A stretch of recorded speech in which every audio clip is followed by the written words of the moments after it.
माता देवकी के हृदय में विराजमान श्री कृष्ण देव की देव गंधर्व सभी स्तुति कर रहे हैं।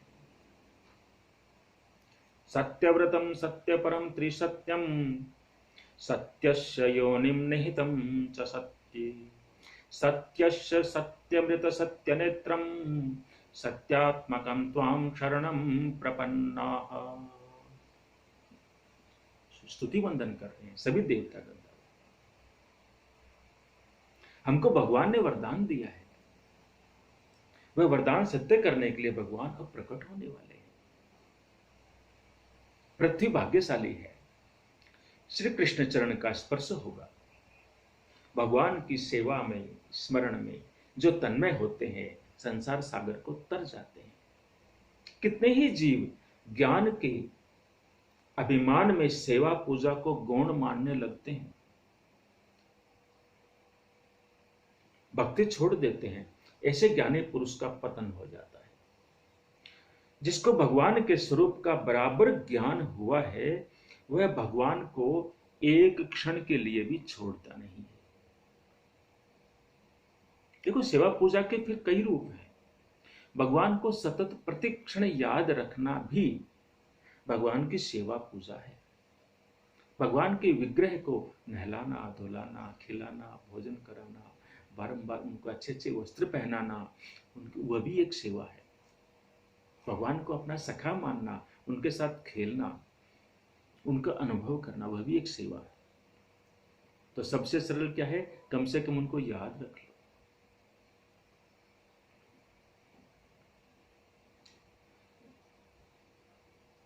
ज्ञानी बनना बड़ा कठिन नहीं है, प्रभु प्रेमी बनना बड़ा कठिन है। जिसको भगवान के स्वरूप का ज्ञान हुआ है वह जगत के साथ अंदर से प्रेम नहीं कर सकता।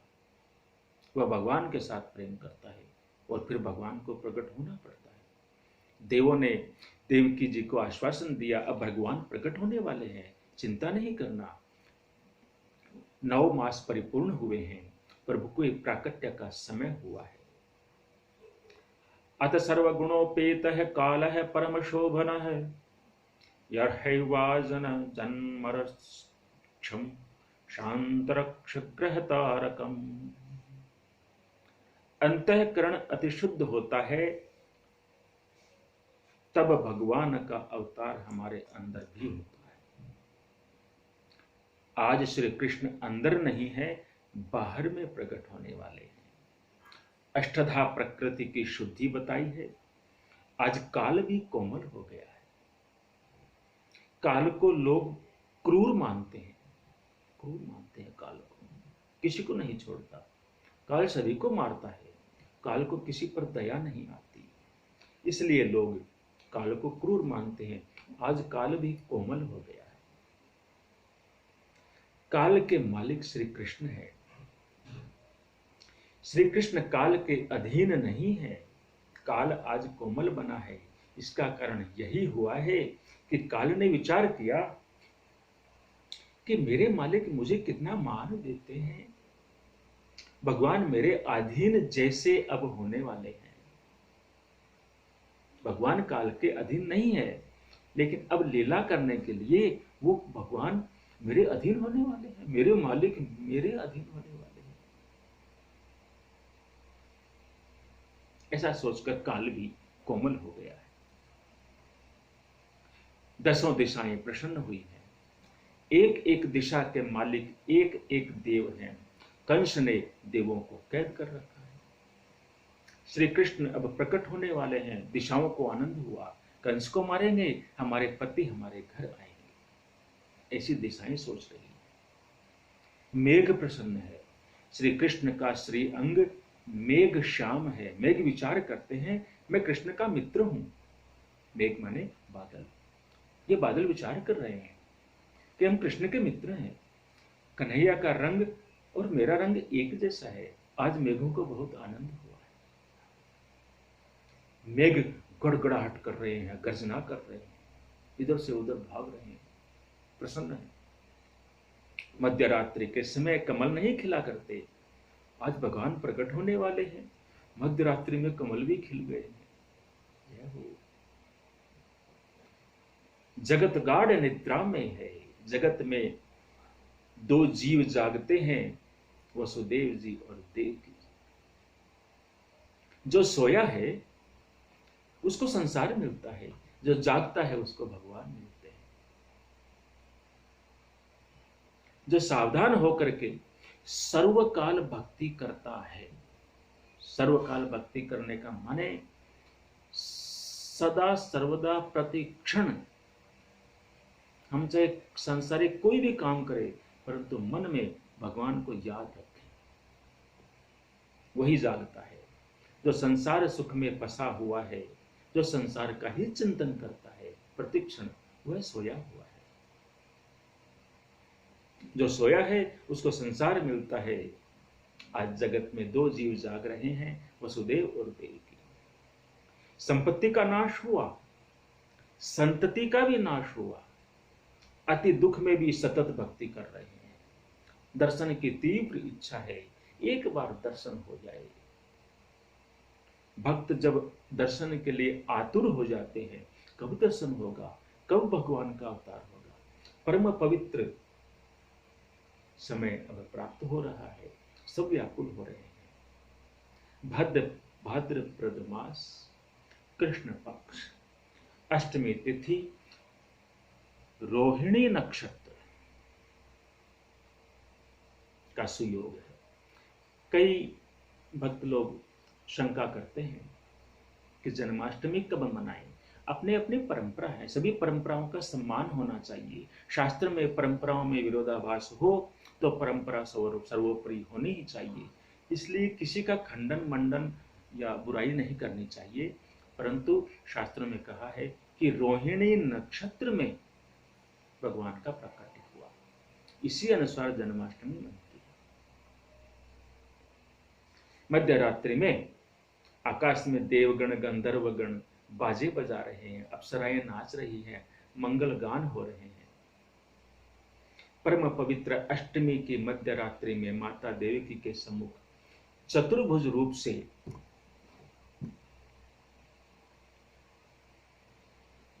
भगवान श्री कृष्ण प्रकट हुए।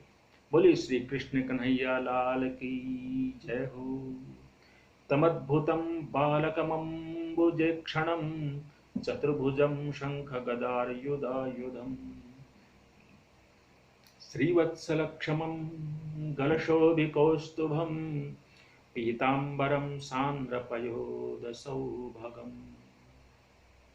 कारागृह में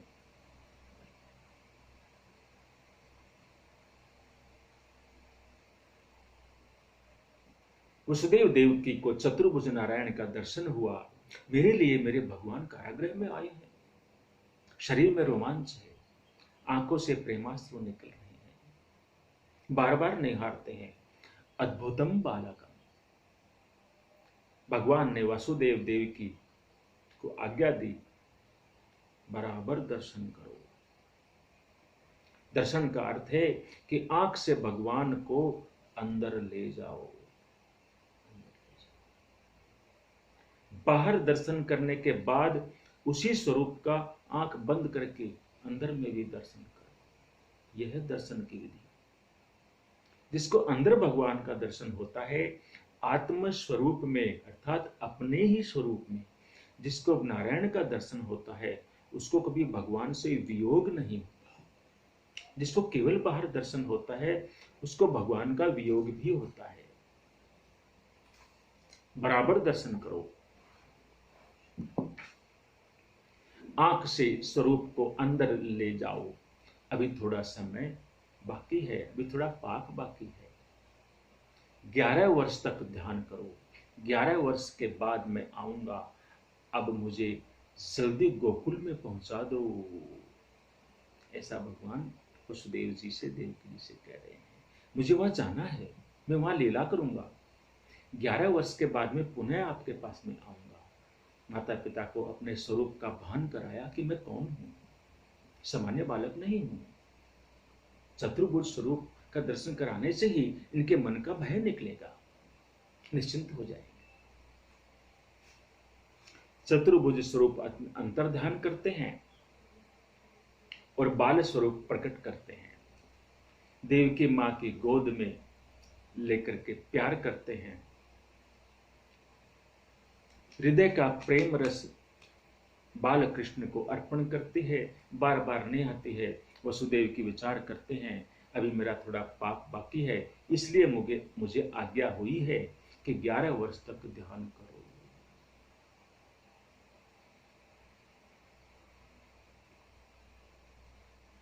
वसुदेव जी को यहां थोड़ी शंका भी होती है, बालकृष्ण को गोकुल कैसे पहुंचाऊंगा?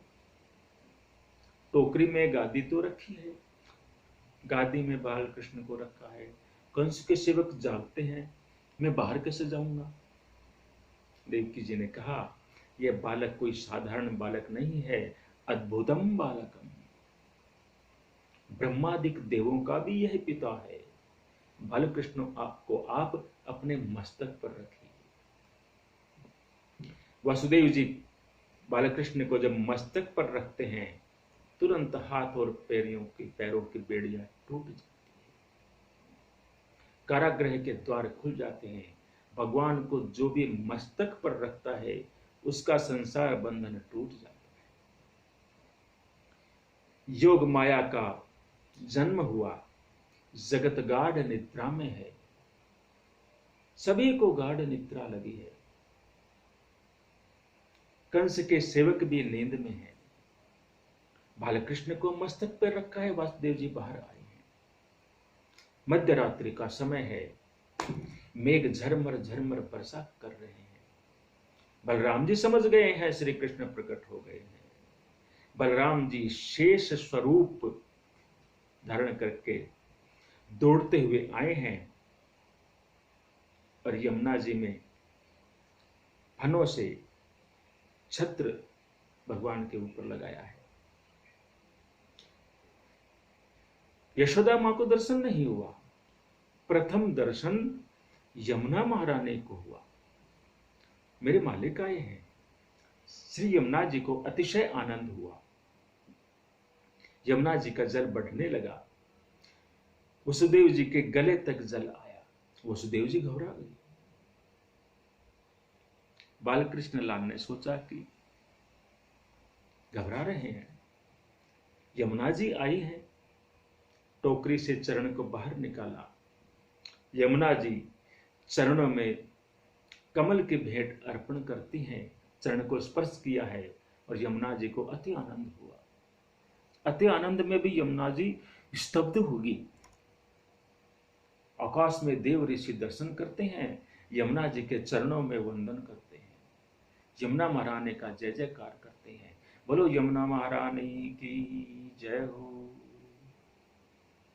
अति आनंद में यमुना जी स्तब्ध हो गई, जल धीरे धीरे कम हुआ। वसुदेव जी गोकुल में नंद बाबा के घर में गए। योग माया का वहां जन्म हुआ है। योग माया का ऐसा आवरण था कि यशोदा जी को भी गहरी नींद लग गई। कुछ तो हुआ, बालक हुआ कि बालिका, यह भान नहीं रहा। वसुदेव जी अंदर गए। यशोदा जी की गादी में बालकृष्ण को रखा। बालकृष्ण को बार बार निहारते हैं वसुदेव जी, विचार करते हैं, मेरा पाप कितना बड़ा है,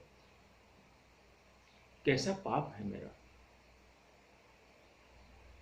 परमात्मा को मैं दूसरे को दे रहा हूं और माया को अपने घर लेकर जा रहा हूं। राम राम, ऐसा सोच रहे हैं वसुदेव। भगवान की आज्ञा का पालन करने में ही जीव का कल्याण है, यह भी सोचते हैं। योग माया को लेकर के वसुदेव जी वापस मथुरा आए हैं। कारागृह में जैसे ही प्रवेश करते हैं, हाथ पैरों में वापस बेड़ियां आ जाती है, द्वार बंद हो जाते हैं। विचार करो, शास्त्र कहते हैं ब्रह्म संबंध को टिकाना चाहिए। जो ब्रह्म संबंध को नहीं टिका पाता, जो माया के साथ संबंध रखता है, उसके हाथ पैरों में जीवन में ही फिर से बेड़ियां आएंगी। ब्रह्म संबंध करना बड़ा कठिन नहीं है। ब्रह्म संबंध को टिकाकर रखना कठिन है। योग माया रोने लगती है, कंस को समाचार मिलता है बालक का जन्म हुआ है, कंस दौड़ता हुआ आता है। उसने बराबर देखा भी नहीं कि यह कन्या है या पुत्र। योग माया के पैर पकड़ करके मारने के लिए उठाता है। अरे माया को कौन पकड़ सकता है? उसके हाथ से निकल गई। कंस के मस्तक पर जोर से लात मारती है। बोलो अष्टभुजा मातु की जय हो। भद्रकाली मां अंतरिक्ष में प्रकट हुई, कंस को कहा, अरे मूर्ख, तुम्हें अक्ल नहीं है, बच्चों को मारता है? तेरे काल का जन्म तो कभी का हो चुका है।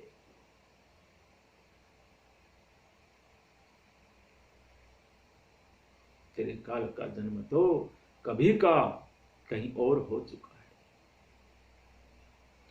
मेरे काल का जन्म हो चुका है, ऐसा कहती है। कंस घबराया। आकाशवाणी ने तो कहा था कि देवकी के गर्भ से जो 8वां बच्चा होगा वह मेरा काल है, और ये जो देवी है ये कह रही है कि कहीं और हो चुका है। जमाना बदल गया है, अब आकाशवाणी भी झूठ बोलने लग गई है। मैंने आकाशवाणी की बात को सत्य मानकर बड़ी भूल कर दी। कंस वसुदेव जी और देवकी को वंदन करता है, क्योंकि मां जगदम्बा के चरण जो पकड़े थे। थोड़ी सद्बुद्धि आई, थोड़ी। मैंने आपके बालक नहीं मारे, मैंने अपने ही बालकों को मारा है, ऐसा ग्लानि भाव व्यक्त कर रहा है। मुझसे भूल हो गई है, मैं क्षमा मांगता हूं। आपके बालकों का आयुष्य ही संभवतः कम रहा होगा,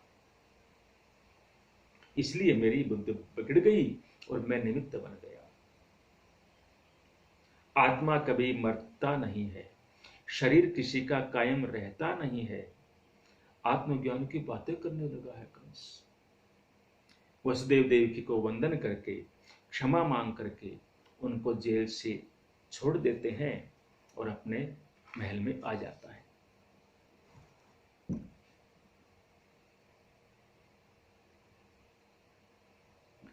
अब नंद महोत्सव की कथा सुखदेव जी वर्णन कर रहे हैं। अति मधुर कथा है। भगवान के श्लोक, भागवत के श्लोक हैं 18,000 और नंद महोत्सव की कथा श्री सुखदेव जी महाराज ने 18 श्लोकों में कही। सभी भागवत का सार इन 18 श्लोकों में भर दिया गया है। इनमें से एक है, नंदस्त्वात्मज उत्पन्ने जाताल्हादो महामनः आहूय विप्रान वेदज्ञान स्नातः शुचिरलंकतः। जन्माष्टमी की रात्रि में 12 बजे तक नंद बाबा ने जागरण किया। ब्रजवासी आए, सभी प्रतीक्षा करते हैं, आनंद की बातें कब आती है? प्रभु के प्राकट्य का समय हुआ। नंद बाबा के कुलगुरु शांडिल्य ऋषि हैं, महान ज्ञानी हैं, भक्त हैं। शांडिल्य ऋषि को भगवान की प्रेरणा हुई, शांडिल्य ऋषि समझ गए अब भगवान प्रकट होने वाले हैं। शांडिल्य ऋषि ने नंद बाबा को कहा, आप जागते हो तो सब लोग जागते हैं, अब जागने की आवश्यकता नहीं है, सो जाओ, प्रातः काल में हम सब आनंद की वार्ता सुनेंगे। ऐसा कह रहे हैं शांडिल्य मुनि। पुरोहित जी की ऐसी आज्ञा हुई है, तब नंद जी सोने के लिए गए हैं। यह होता है पुरोहित का सम्मान। आजकल एक बड़ा उल्टा प्रचलन चल रहा है। यजमान को जब कोई शुभ कर्म करवाना है तो वह पुरोहित को, ब्राह्मण को आदेश देता है कि मेरे घर आओ, तुमसे चर्चा करनी है किसी कार्य के लिए। अरे रे, तुम क्या शुभ कार्य करोगे? यजमान को ब्राह्मण के आचार्य के घर जाना चाहिए चर्चा करने के लिए। फिर वहां चर्चा में जो भी तय हो, उसके बाद में वो कर्म करवाने के लिए ब्राह्मण उसके घर जाएगा। उल्टी रीत चल गई है। ब्राह्मण भी लोभ में आकर यजमानों के तलवे चाटते घूम रहे हैं। ये आचरण नहीं है ब्राह्मणों का, ना यजमानों का। ये सुधारना चाहिए। इसीलिए उन शुभ कर्मों में कोई फल नहीं मिलता है, क्योंकि सारा मामला ही उल्टा हो गया। अरे जिस ब्राह्मण को भगवान अपना गुरु मान रहे हैं, उसको तो यजमान अपेक्षा करता है कि वो मेरे घर आकर मेरी इच्छा अनुसार कार्य करे। गलत, ऐसा नहीं होना चाहिए। सांडिल्य मोशी घर के जोशी पुरोहित जी की आज्ञा हुई, तब नंद बाबा सोने के लिए गए हैं, सोते नहीं है उनकी आज्ञा के बिना। गादी में नंद जी जहां आंख बंद करते हैं, उसी समय योग माया का आवरण हुआ, गाढ़ निद्रा लग जाती है। वसुदेव जी वहां बालकृष्ण को लेकर आते हैं। जब आए घर में, बालकृष्ण जी नंद जी के घर में जब आए हैं, उसी समय नंद बाबा को एक सुंदर स्वप्न आया। स्वप्न में नंद जी ने देखा, मैं गायों की पूजा कर रहा हूं, मैं गायों का दान दे रहा हूं, मुझे सभी आशीर्वाद दे रहे हैं। नंद जी ने देखा यशोदा जी की गोद में अति सुंदर एक बालक खेलता है। बालकृष्ण लाल का दर्शन हुआ है।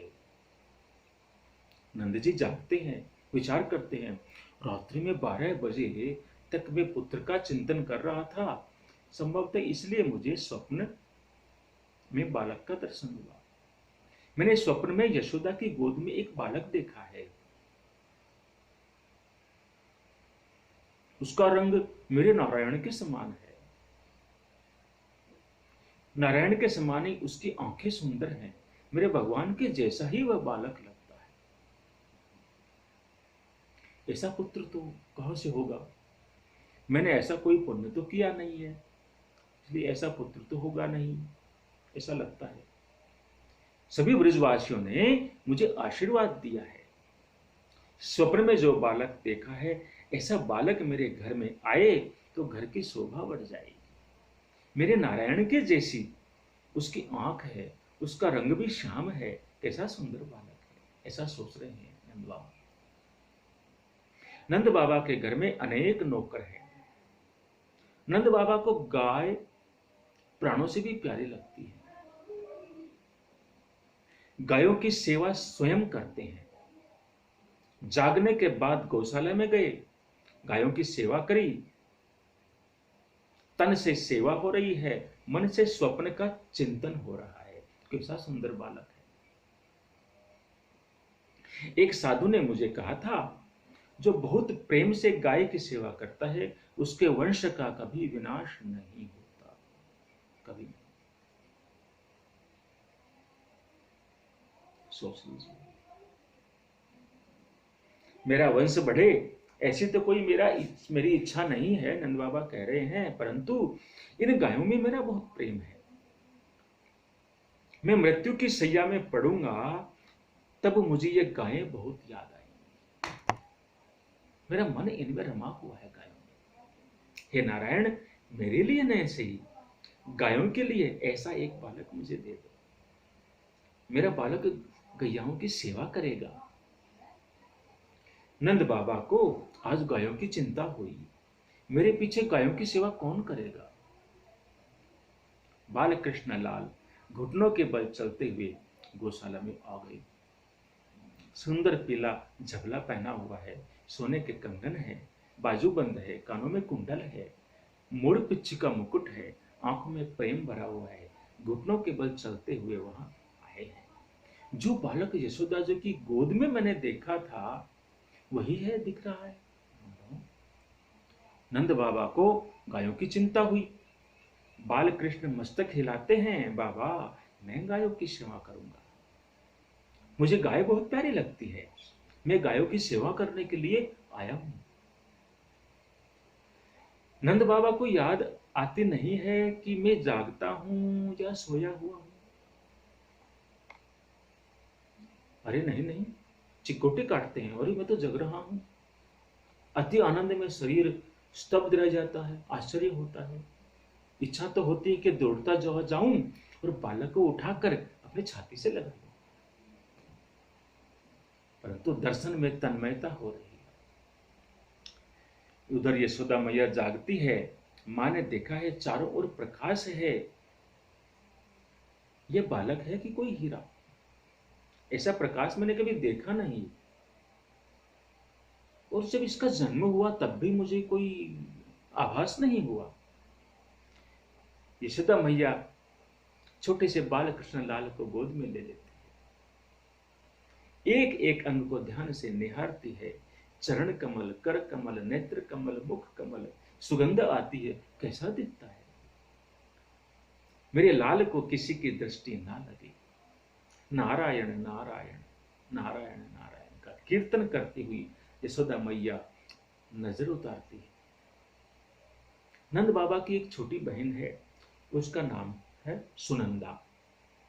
सुनंदा जी जागती है, अंदर आती हैं। सुनंदा ने देखा भाभी की गोद में अति सुंदर बालक है।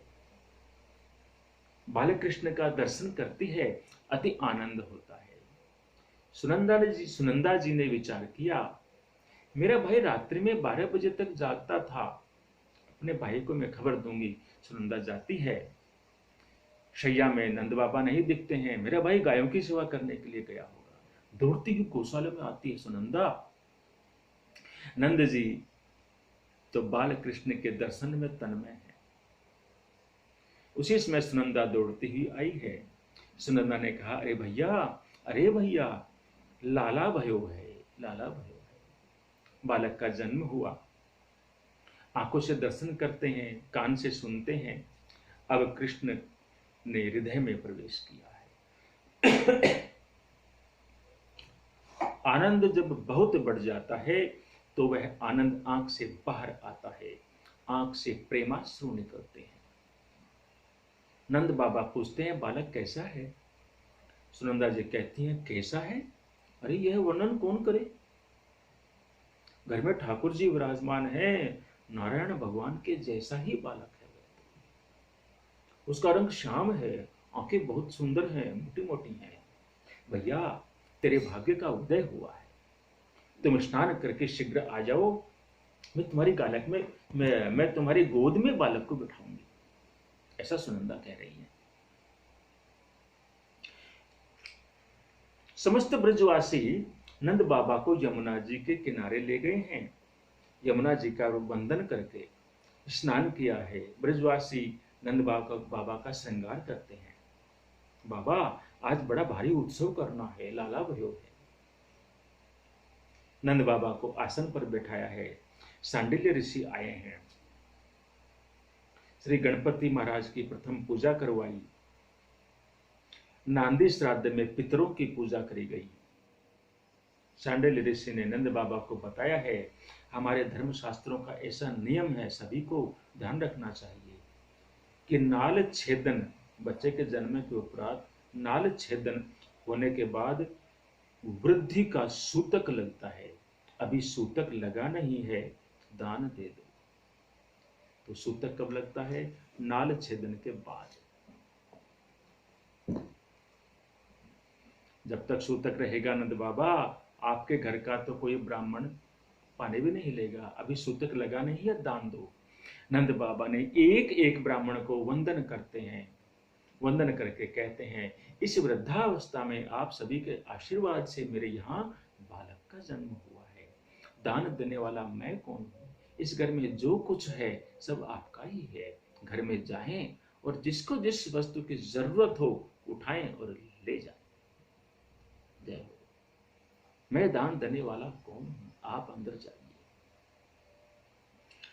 सुनंदा जी दौड़ती हुई आई हैं, सुनंदा बहन, और कहा, भैया ऐसा नहीं है, ये सब तो बालक को आशीर्वाद देने के लिए आए हैं।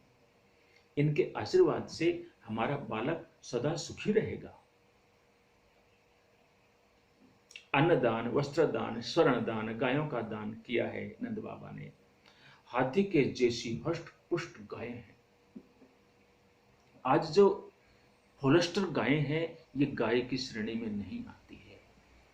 जिस गाय का शास्त्रों में वर्णन है, वन है जिसका गाय की महिमा है, जिसके दूध की महिमा है, वो भारतीय नस्ल की देशी गाय होती हैं। ये नहीं, ये गाय नहीं है, ये ध्यान रखें।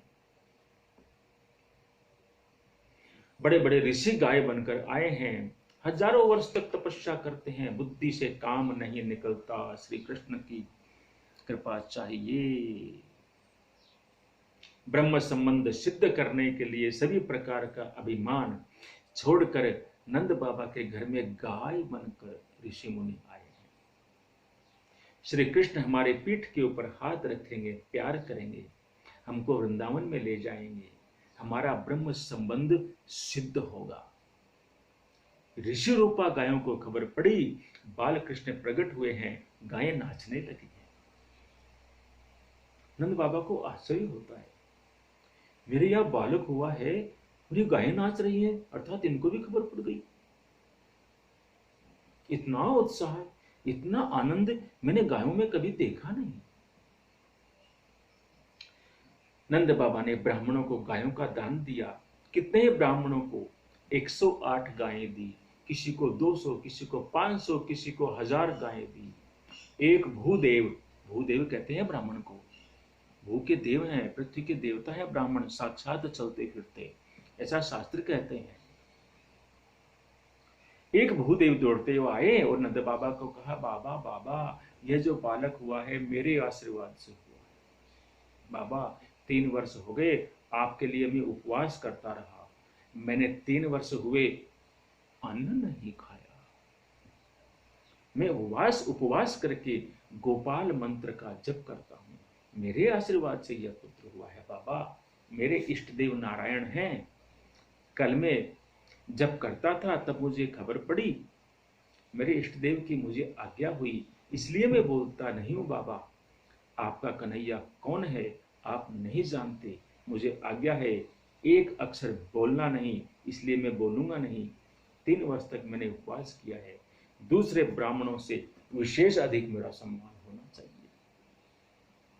इस प्रकार की अपेक्षा, इस प्रकार की मांग वहीं हो सकती है जहां अपनापन हो। जहां अपनापन हो वहीं मांग हो सकती है। ब्राह्मण वहां कभी नहीं मांगता जहां अपनापन नहीं हो। नंद बाबा का हृदय पिघलता है। ब्राह्मण ने मेरे लिए 3 वर्ष तक उपवास किया, अन्न नहीं खाया, राम राम राम, इसको मैं क्या दूं? 5000 गायें उसको दान में दी। ब्राह्मण को आनंद हुआ, गायों को लेकर घर में आता है, परंतु उसका घर तो बहुत छोटा सा है, 5000 गायों को रखूं कहां? समस्या हो गई। कोठार में गाय ले गया, रसोई घर में ले गया, छत के ऊपर ले जाता है। घर वाले जल भरने के लिए गई थी, उसका स्वभाव थोड़ा कड़क था। जल भर के लेकर आई, उसने देखा घर का भवन तो देख ही नहीं रहा है, गायों से ढक गया। छत पर गाय, रसोई में गाय, बेडरूम में गाय, आंगन में गाय, चारों तरफ गाय ही गाय। अरे राम राम राम राम राम। उसको अच्छा नहीं लगा, उसने कहा तुम बहुत लालची हो। अरे इतना लालच लोग करने की क्या आवश्यकता है? अपना घर इतना बड़ा कहाँ है, इतने गाय रखने कहाँ, क्यों लाए हो इतनी गाय? ब्राह्मण ने हाथ जोड़े, कहा आज गुस्सा नहीं करना, आज आनंद का दिन है, मेरे आशीर्वाद से बालक हुआ है, मुझे 5000 गायें दान में दी है नंद बाबा ने। मैं जानता हूं घर कोई बड़ा नहीं है, मैंने ऐसा विचार किया है 1000 गायें मैं अपने साधु भाई को दे दूंगा और 2000 गायें मैं तेरे पियर में भेज दूंगा। ब्राह्मणी ने कहा हाँ ये ठीक है, जैसे ही कहा पियर में भेज दूंगा, मैं उसकी बहन को दे दूंगा। ब्राह्मणी प्रसन्न हो गई, मातृशक्ति की महिमा है।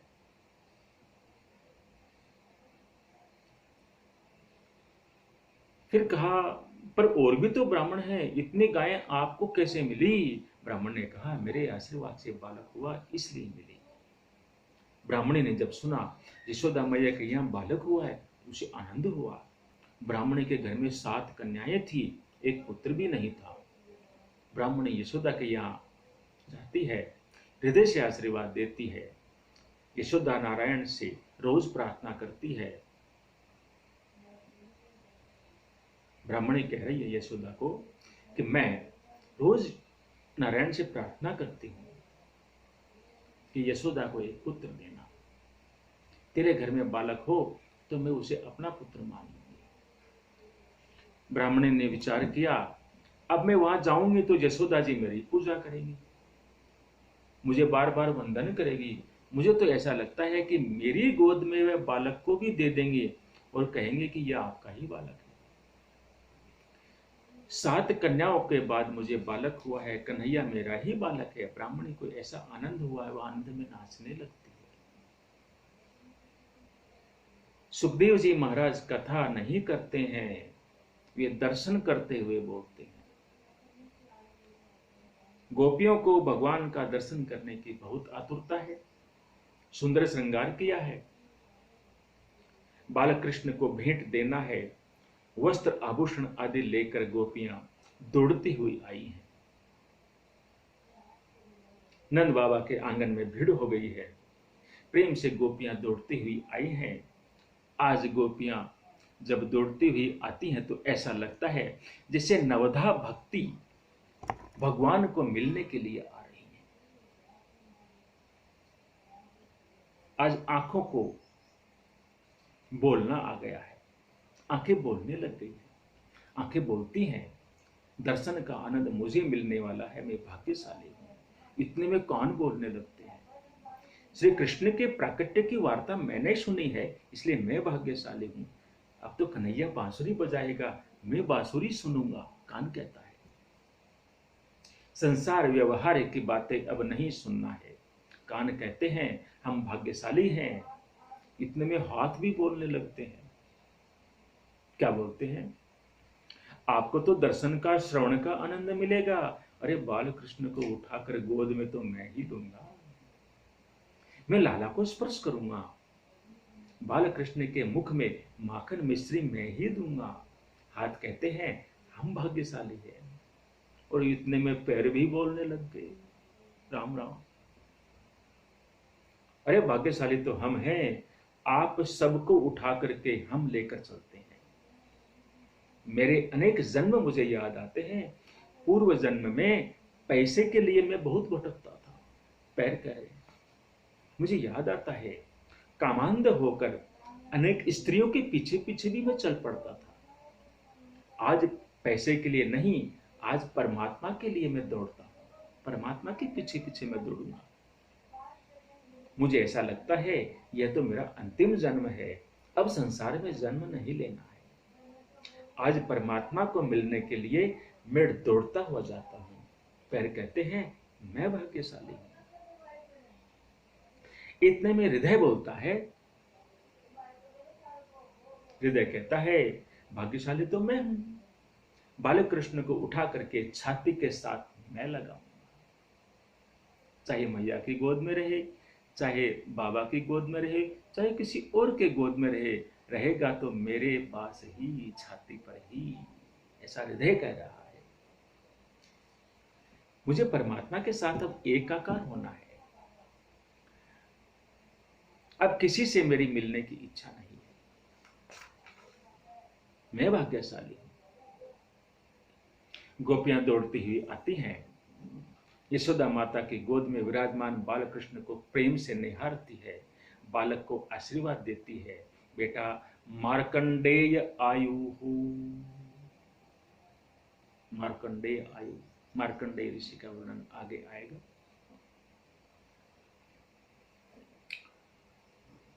सुखी रहो। कैसा दिखता है, मेरी नजर ना लग जाए इसको, मेरा बालकृष्ण आनंद में रहे। गोपियों ने सुंदर वस्त्र आभूषण भेंट में दिए हैं। प्रथम दर्शन में श्री कृष्ण एक एक का मन खींच लेते हैं। गोपियां भले ही घर चली जाएं, अपना मन मुझे दे जाएं, मन खींच लेते हैं। गोकुल में कितनी गोपियां बहुत निर्धन थी, गरीब थी। उन्होंने सुना है यशोदा के यहां बालक हुआ है, आज तो बालक को कुछ देना ही चाहिए। घर में देखती हैं परंतु बहुत गरीब है, उनके घर में कोई सुंदर वस्त्र नहीं है, धन भी नहीं है, आभूषण तो है ही नहीं, हृदय में प्रेम बहुत है, बालक को कुछ देना चाहिए, क्या दूं? ऐसा करती हूं, 2 सेर की 2 किलो की दही की हांडी है, मैं लाला को दही दूं।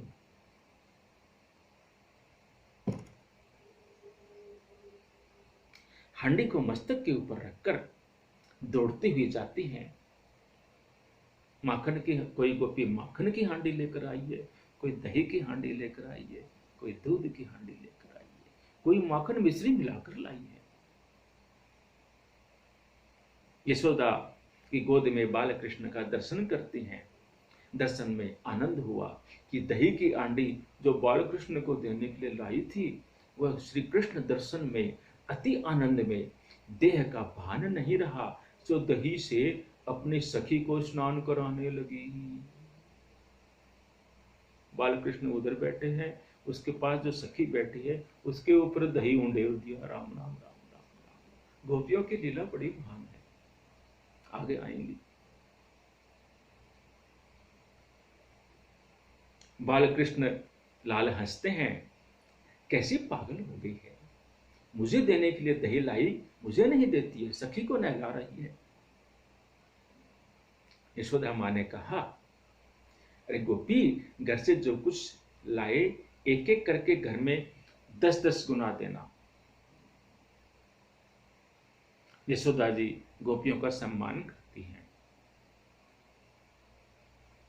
आसन पर बैठाया, सुंदर साड़ियां देती हैं, चांदी की थाली में सूखा मेवा रखा है, मेवा भर भर के थालियां बांट रही है।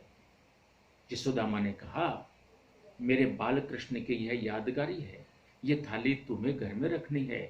गोपी का सम्मान किया है, गोपियों को महान आनंद हुआ। गोपी लाला की जय जयकार करती हुई जा।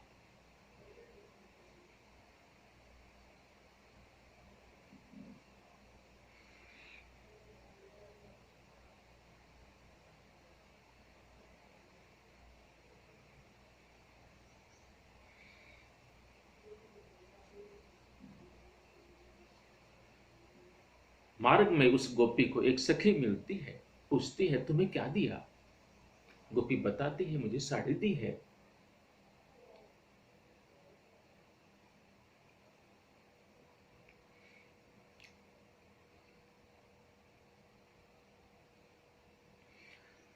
ये चांदी की थाली मुझे दी है।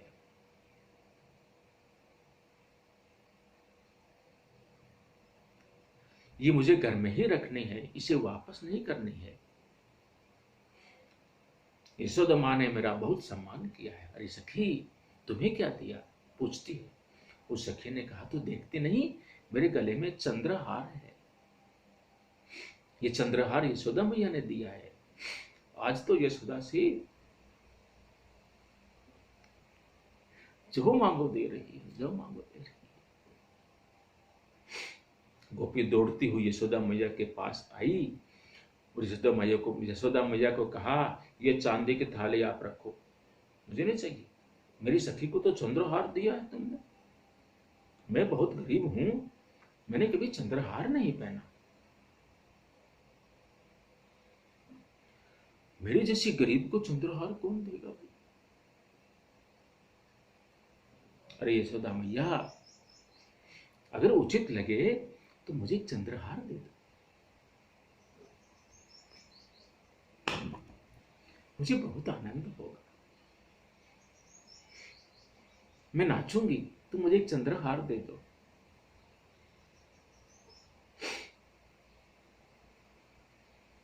यशोदा माँ ने सेवकों को आज्ञा दी, दिन भर बहुत लुटाया, सो चंद्रहार जल्दी मिलता नहीं है, पता नहीं बचा भी है या नहीं।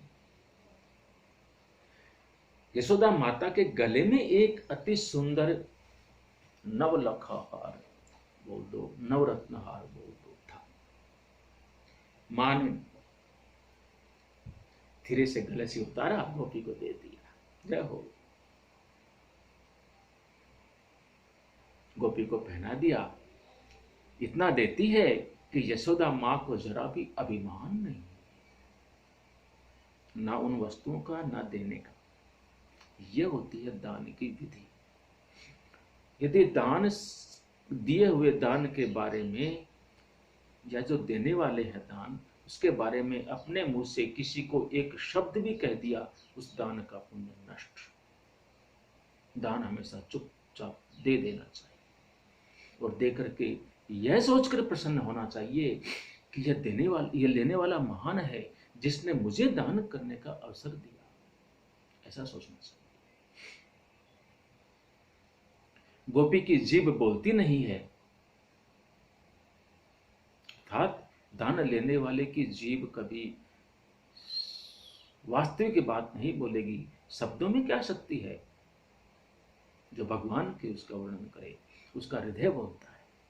दान लेने वाले का हृदय बोलता है, उसकी आत्मा से दुआ निकलती है, हृदय से आशीर्वाद देती है।